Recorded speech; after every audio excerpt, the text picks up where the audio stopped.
Hello everyone, I'm Profi1322 and this video serves as an update to the fastest Sports Classics video where I show the best fully upgraded Sports Classics cars in terms of lap time. For all the information you need about this series, check the original Sports Classics video, but otherwise let's see where the new Dynasty and Zion Classic fall into that list.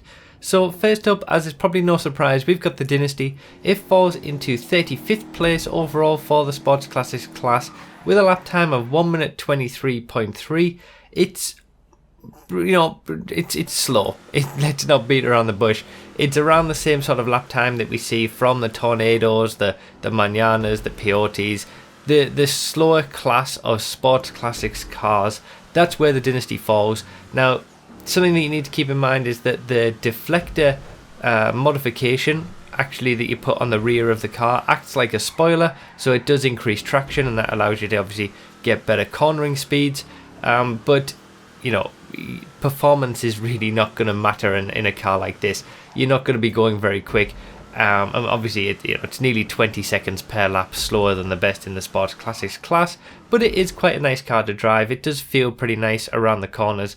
It's just a nice cruising vehicle, if you like. Now, the same can't really be said for the Zion Classic because it has the advanced handling flag that makes the car bouncy, so it's not the nicest driving experience in the world. It is much quicker than the Dynasty. Obviously, we've taken a big jump to 14th place there with the retinue, and the Zion Classic falls into 13th place with a best lap of 1 minute 8.202.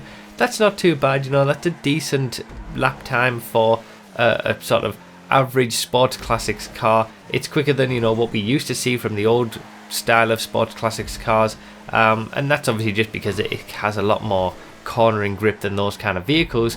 But when you're comparing it to the top cars in the class, the Turismos, the Cheetahs, the Rapid GT Classic for example, it just can't hold a candle to them. Obviously we'll see the comparison towards the end of the video, and later on today we'll see the top speed for the Dynasty and the Zion Classic as well. But yeah, the Zion Classic isn't the nicest car to drive.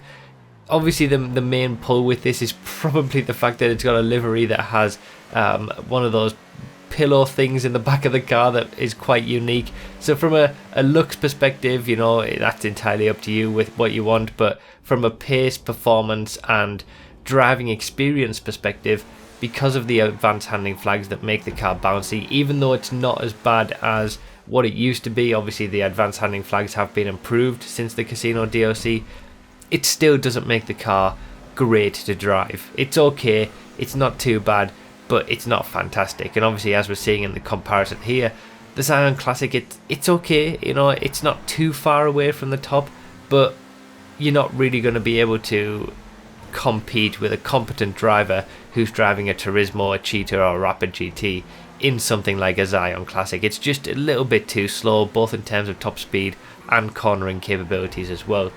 So yeah, like I said, later on today we'll be seeing the top speed for the Dynasty and the Zion Classic, and that will mean that I'm caught up with the Sports Classics cars. The Dynasty was obviously released today, the Zion Classic was a few weeks ago, and I've been away, so this is me catching up with that.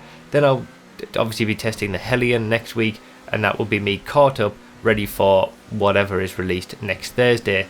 I am still ill, so that's why I sound a little bit off with my voice. If you're noticing that, hopefully I can get rid of it soon.